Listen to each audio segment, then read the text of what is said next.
Les activités de la deuxième édition de la Semaine nationale de la justice se poursuivent. Lancée hier, elle concerne les réformes majeures du secteur de la justice et vise le rapprochement de la justice aux justiciables. Les détails de Garibou Pérou dans ce journal-là. La population de Caille s'est fortement mobilisée en faveur du oui avec un taux de plus de 95% lors du référendum de juin 2023. Les acteurs politiques, la société civile se familiarisent avec le contenu de la nouvelle loi fondamentale. C'est au cours d'un atelier présidé par le ministre délégué chargé des réformes politiques et institutionnelles. Voilà les titres. Mesdames et messieurs, bonjour et bienvenue à tous. Remise à Koulouba au président de la transition du rapport du Forum national de la relance économique du Mali tenu à Ségou les 30 et 31 mars 2023. Ce rapport comporte le diagnostic des problèmes recensés et les solutions proposées pour un nouveau souffle au secteur économique. On prit part à cette cérémonie le Premier ministre, le président du CNT, les membres du gouvernement et les élus de la Chambre de commerce et d'industrie du Mali. Le reportage de Mamari Koné et Idrissa Traoré. 9 mois après la tenue du premier Forum national de la relance économique du Mali, le rapport final est remis au président de la transition, le colonel Assimi Goïta. Le parrain du forum prend ainsi connaissance des recommandations qui ont sanctionné cette rencontre de 2 jours qui s'est tenue à Ségou les 30 et 31 mars 2023. Pour le président de la Chambre des commerces et d'industrie du Mali, Mandiou Sempara, il faut remercier le chef de l'État pour avoir parrainé cet événement qui vise à apporter des solutions aux difficultés auxquelles est confronté le secteur au sortir d'une année éprouvante. Selon le président du comité scientifique du forum, les assises ont permis d'aborder beaucoup de thématiques en vue de l'opérationnalisation des filières porteuses.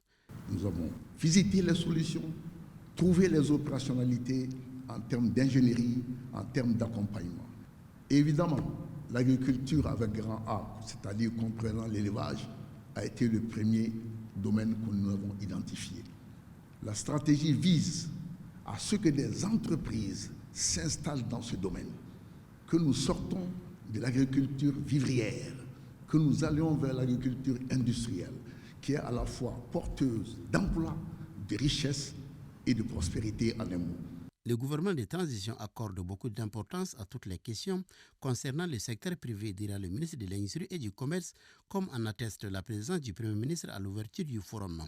Il a salué la résilience de l'économie malienne au lendemain de l'embargo injuste imposé à notre pays.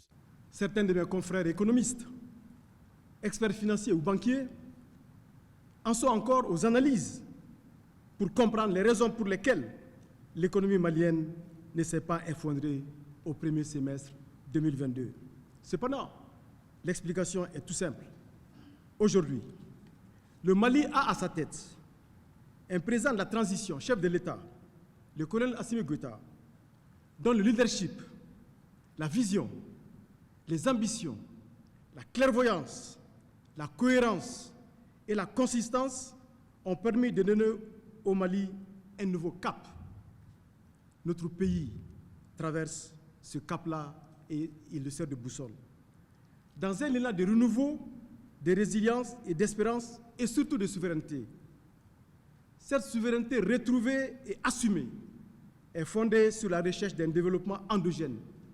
Voilà, mesdames, messieurs, l'explication de la résilience du Mali au premier semestre 2022. Le ministre salue la tenue de ce forum qui a posé les bonnes questions, mené les bonnes réflexions et proposé de vraies solutions à la relance économique post-crise de notre pays.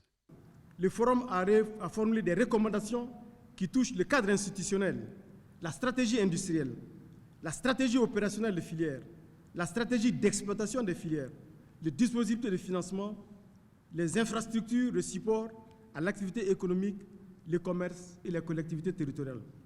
Par ailleurs, en plaçant l'industrialisation au cœur de l'opération des filières, les conclusions et les recommandations du Forum de Ségou s'inscrivent parfaitement dans la vision stratégique tracée par le président de la transition de l'État, à savoir le développement économique, durable et inclusif du Mali se fera avec l'industrie ou ne se fera pas. Le forum s'est aussi penché sur les mesures administratives à prendre, notamment la mise en place d'un comité paritaire État-secteur privé pour le suivi des recommandations. Je suis très heureux de vous annoncer que mon département a mis en place ce comité technique le 27 septembre 2023, qui a été élargi, en plus de la Chambre du commerce du Mali, au CNPM, au REAO et à l'EPI. Le comité, présidé en personne par le ministre de l'Industrie et du Commerce, est opérationnel et s'est déjà réuni 2 fois. La démarche consiste à mettre sur la table toutes les recommandations des différentes entités du secteur privé pour déterminer les priorités et proposer ensuite les mesures législatives et réglementaires à prendre pour leur opérationnalisation. Le dialogue État-secteur privé est un axe prioritaire du plan d'action du ministère de l'Industrie et du Commerce. Les efforts consentis par les femmes dans la sécurisation du territoire ont été vivement salués par les intervenants, car selon eux, on ne peut amorcer un développement économique durable sans sécurité. Et je vous le disais dans les titres, les activités de la 2e édition de la Semaine nationale de la justice se poursuivent. Ce matin, la présidente de la Chambre des jugements et des délits économiques et le procureur ont été installés. Vous aurez d'autres informations dans nos futures éditions. Mais avant, je vous parle du lancement de la semaine qui a eu lieu hier. C'est une des réformes majeures du secteur de la justice. Elle est le rendez-vous favorable pour rapprocher la justice aux justiciables et c'est l'occasion pour la grande famille judiciaire d'opérer des réformes innovantes pour une justice efficace et crédible. Le ministre de la Justice et des Droits de l'Homme, garde des Sceaux, Mamoudou Kassogué, a présidé la cérémonie de lancement des travaux avec ses collègues en charge de la communication, de la culture et des réformes de l'État. C'était au Centre international des conférences de Bamako en présence de Garibou Pérou et de Adamon Kamara. Rendre la justice proche et à l'écoute des citoyens est une des raisons de l'institutionnalisation de ces cadres annuels et réguliers. En sa qualité de président de la commission d'organisation de la Semaine nationale de la justice, Boubacar Sidiki Diarra rappelle le contexte et les enjeux de ce rendez-vous de la grande famille judiciaire. Monsieur le ministre, le succès unanimement reconnu de la première édition a permis de se convaincre que votre ingénieuse idée était pertinente, judicieuse et de nature à permettre de mieux faire connaître l'institution judiciaire et de rapprocher davantage la justice des justiciables, tout en permettant aux citoyens de participer à l'amélioration du service public de la justice par des critiques et des suggestions constructives. La 2e édition de la Semaine de la justice s'inscrit dans cette continuité et a pour objectif de rendre la justice encore plus proche des citoyens, de les informer sur leurs droits et de promouvoir la bonne distribution de la justice. Donner un sang nouveau, un visage nouveau, le président de la commission met la lumière sur les réformes opérées en termes d'infrastructures, chiffres et contrôles qui ont donné des résultats tangibles. Votre remarquable leadership a permis à notre département d'engranger des résultats fort appréciables qui peuvent être qualifiés d'historiques car dérivant de réformes inédites au cours de l'année 2023. Ces résultats innovants qui constituent inexorablement des avancées gigantesques méritent d'être énumérés et mis en lumière, en relief, parce que pouvant s'exposer fièrement au jugement rigoureux et sévère de la postérité. Rigueur, impartialité, le garde des Sceaux est à la quête d'une profonde transformation. C'est là conformément aux orientations du président de la transition. Un sacerdoce, un acte de foi en l'avenir de la justice qui engage la lutte contre l'impunité. Il n'est un secret pour personne que la lutte contre l'impunité est un vaste chantier sur lequel la justice est fortement attendue. L'objectif fondamental étant de faire en sorte qu'aucun crime ne reste impuni, quel que soit son auteur. Allongement des procédures, accroissement du stock d'affaires en attente d'être traité, nombre élevé de personnes en détention provisoire révèle un malaise auquel le ministre Kassogué veut porter remède. Un magistrat corrompu est aussi dangereux qu'un avocat qui négocie le procès avec son confrère commis par la partie adverse au détriment de son propre client. Tout comme un notaire qui fait du faux pour écarter un héritier de la succession au profit d'un autre. S'en sortent aussi avec un comportement moins vertueux, l'huissier commissaire de justice qui détourne la somme recouvrée pour le compte de son client, le fonctionnaire des greffes qui fait de la rétention d'actes pour se faire payer des services normalement gratuits, ou le surveillant de prison qui laisse les détenus sortir moyennant le versement d'impôts de vin. Croisade contre cette triste réalité pour doter le Mali d'une justice moderne, débarrassée de toute forme d'impunité. Mon département se propose de jouer essentiellement sur 2 tableaux. D'une part, la mise en œuvre de mesures concrètes pour un changement qualitatif de comportement pour les personnels déjà en activité dans les différents services, et d'autre part, la mise en place d'un dispositif rigoureux et transparent pour le recrutement dans les différents corps de la justice. Il ne faut laisser guère le choix aux agents. Soit on change de comportement pour être en phase avec les règles de conduite prévues par les textes, soit on répond de ces actes conformément à la loi. À côté du tableau peu reluisant des comportements indélicats invoqués plus haut, il existe fort heureusement une autre justice, celle qui est portée par des hommes et des femmes attachés au respect scrupuleux, non seulement des règles d'éthique et de déontologie telles qu'elles résultent des différents statuts, mais aussi aux valeurs de moralité et d'intégrité conformes à notre société. Cette frange mérite tout notre soutien et notre respect pour ce qu'elle est et pour ce qu'elle fait. Selon le président de la commission d'organisation, la Semaine nationale de la justice sera ponctuée par une série d'activités. Elles sont destinées principalement aux citoyens, aux étudiants et aux professionnels de la justice pour accompagner la dynamique du changement afin que la balance de la justice ne s'incline pas. En 8e région, le président de la transition fait parler son cœur. Plusieurs camions contenant des vivres ont été réceptionnés hier par le chef de l'exécutif régional. Un geste perçu comme une bouffée d'oxygène pour les populations vulnérables de Kidal. Nos correspondants régionaux sont Sidi El-Medi Ag Al-Baka, Benoro Fofana et Tayeb Adjaouiakwe. Au nom du président de la transition, colonel Assimi Goïta, le chef de l'exécutif régional, général de division Al-Haj Gamou, a réceptionné une importante quantité de vivres mis à disposition par le commissariat à la sécurité alimentaire destinés aux populations vulnérables, aux veuves, aux orphelins des militaires et paramilitaires tombés pour la patrie et aux déplacés internes de la région de Kidal. Je viens de réceptionner les camions prévenance de Gao, une aide spécialement des autorités politiques pour l'installation de la population déplacée de Kidal qui sont là. Et donc vraiment c'est une joie et merci beaucoup pour cette initiative prise par une haute autorité politique à l'envers la population déplacés de la région de Kidal. Ces gestes du président de la transition témoignent de sa solidarité envers les couches défavorisées et marginalisées de Kidal. Et pour le gouverneur Al-Haj Gamou, les bénéficiaires sur toute l'étendue de la région seront touchés par cette opération. Content de cette vraiment donation et qui sera, Inch'Allah, aller dans les plis, en tout cas, besoins. Voilà, dans la ville de Kidal et dans la région de Kidal. Pour précision, c'est le premier convoi arrivé depuis la prise de la 8e région par les FAMA le 14 novembre dernier grâce à l'escorte des forces armées et de sécurité maliennes qui ont aussi facilité l'entrée à Kidal des camions de produits pharmaceutiques destinés à la direction régionale de la santé et des marchandises des commerçants de Kidal pour ravitailler les différents marchés de la ville.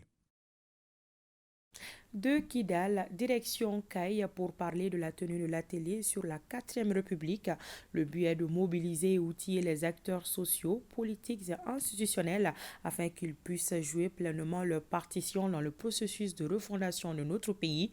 La cérémonie d'ouverture était présidée par le ministre délégué chargé des réformes politiques et institutionnelles en présence du gouverneur de la région de Caille. Les précisions de Kansoutou Kanouté. Les travaux de l'atelier de la 4e République placés sous le haut patronage de son Excellence, le colonel Assimi Goïta, président de la transition, chef de l'État, ont démarré ce lundi dans la Cité des Rails en présence de Fatmata Sekoudiko, ministre délégué chargé des réformes politiques et institutionnelles. Dans l'avènement de la 4e République, la région de Caille a apporté un fort appui avec un taux de participation au référendum en faveur du oui, qui oscille entre 93,38% et 98,78%. Bravo donc au peuple de Caille, à unité, à Ouéré. 5 sous-thèmes seront développés au cours de cet atelier par 2 experts panélistes. Il s'agit du malien au cœur de la 4e République, citoyenneté et valeurs, de la gouvernance territoriale et administrative, de la gouvernance politique, institutionnelle et électorale, de la lutte contre la corruption et de la défense nationale civile et militaire. Nous invitons chacun des acteurs à suivre pour mieux comprendre les objectifs et les enjeux du moment, pour une implication individuelle, collective et de manière interactive pour atteindre cet objectif ultime de refondation du Mali. Nous avons pour y arriver un allié de taille. C'est notre croyance en le Mali, en nos croyances et nos valeurs. Rappelons que cet atelier de la 4e République sous le thème « Rôle et responsabilité des acteurs sociopolitiques et institutionnels » fait suite à ceux de Bamako, Mopti et Koulikoro. Voilà, CAN Côte d'Ivoire, jour J-4 et à quelques jours de leur départ pour la CAN Côte d'Ivoire 2023, le sélectionneur Éric Sékouchel et ses hommes, accompagnés du ministre en charge des sports, ont rencontré le ministre de la Défense et des anciens combattants. Ils sont venus échanger et prendre conseil auprès du colonel Sadio Camara. Pour contribution, le patron de la Défense a remis la somme de 5 millions de francs CFA aux Aigles pour leur participation au rendez-vous majeur du football africain. C'était en présence de Abdoulaye Sako. Poignée de main entre 2 chefs de guerre, le ministre de la Défense et des anciens combattants, le colonel Sadio Camara, et le sélectionneur des Aigles, Éric Sékouchel. Si le premier et ses hommes sécurisent l'ensemble du territoire national et protègent les Maliens et leurs biens au prix de leur vie, le second et sa troupe doivent aussi livrer une bataille spéciale dans quelques jours. Il s'agit pour eux de porter haut les couleurs de la nation lors de la fête continentale du football, la Coupe d'Afrique des Nations CAN, qui se tient dans moins d'une semaine en Côte d'Ivoire. Vous avez donc un rôle historique à jouer dans cette période de renouveau. Vous serez encore plus attendu que d'habitude. Vous aurez encore plus de pression. À travers vous, tout le monde observera le Grand Mali. Mais vous devez garder la tête froide. Au-delà du talent et de la maîtrise technique, vous avez des armes qui rappellent celles des soldats maliens. L'engagement, la ténacité, la soif de vaincre, l'esprit de sacrifice, l'amour du pays. Faites bon usage de vos armes et ramenez-nous la coupe. Soldats du ballon rond, vous rechercherez la victoire pour le pays, au même titre que les FAMA. Les Maliens vous font confiance comme ils font confiance aux FAMA. Ils vous soutiennent comme ils soutiennent les FAMA. La guerre et le football ont des choses en commun. Tout est une question de stratégie, de tactique, d'organisation et surtout d'engagement. Nanti de ses conseils et s'identifiant aux FAMA, le sélectionneur au nom de sa troupe Aigle s'est dit confiant à relever les défis. Au Mali, dans le monde entier, on ne respecte pas nos footballs comme on ne respecte pas nos pays, notre pays. Donc à partir d'aujourd'hui, on est tout simplement le prolongement de ce que vous dites et de ce que vous faites. Après, on gagne, on perd, c'est comme ça, c'est la vie. Mais par contre, ce que je l'ai déjà dit aussi, c'est que pour battre ces jeunes-là, pas ces jeunes, ces vieux, il va falloir venir à la guerre. Et pour venir à la guerre, il va falloir envie de venir jouer contre nous. On y va avec beaucoup d'humilité, beaucoup de travail et beaucoup d'ambition. Au-delà des conseils, le patron de la Défense a remis la symbolique somme de 5 millions de francs CFA comme soutien aux Aigles. Quant au ministre en charge de la jeunesse, il a remis au nom de l'association des jeunes 2 millions de francs CFA aux FAMA. Voilà, et la transition est trouvée pour vous présenter le groupe B de la CAN. Le groupe B est composé de l'Égypte, du Ghana, du Cap-Vert et du Mozambique. Dans ce lot, l'Égypte et le Ghana sont les grands favoris. Les forces du groupe B de la CAN, c'est avec Abdul Karim Kabar. culture. C'était l'événement rap le plus attendu de la fin de l'année, le concert du rappeur français Nio, d'origine congolaise. Le rap de Nio est le reflet de la réalité dans laquelle il a grandi. Il chante l'amour à sa façon sur des sonorités afro. Nio a animé à Bamako un concert inédit sur l'esplanade du CICB. L'artiste a fêté Noël en communion avec ses fans du Mali. Le reportage de Ibrahim Kaokonaté.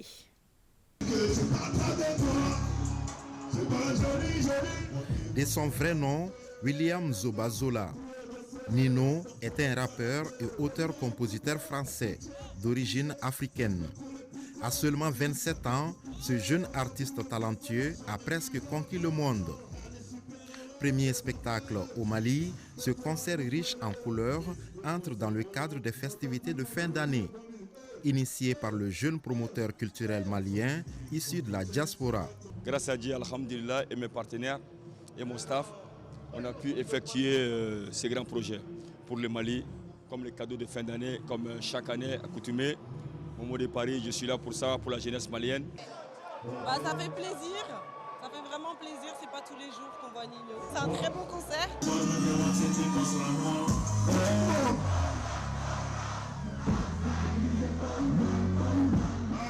Le rappeur Nino est très heureux de retrouver ses fans de Bamako en cette fête de Noël. On ne s'imaginait pas ça 8 ans en arrière, venir au Mali, remplir des salles et tout. Donc voilà, c'est la première fois que je viens, grosse organisation et ça fait plaisir. On reviendra une deuxième fois, une troisième fois.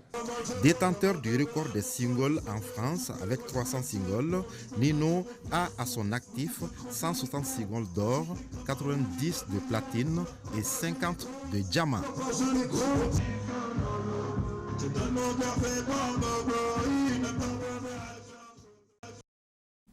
C'est la fin de cette édition. Merci de votre attention. À demain, Inch'Allah.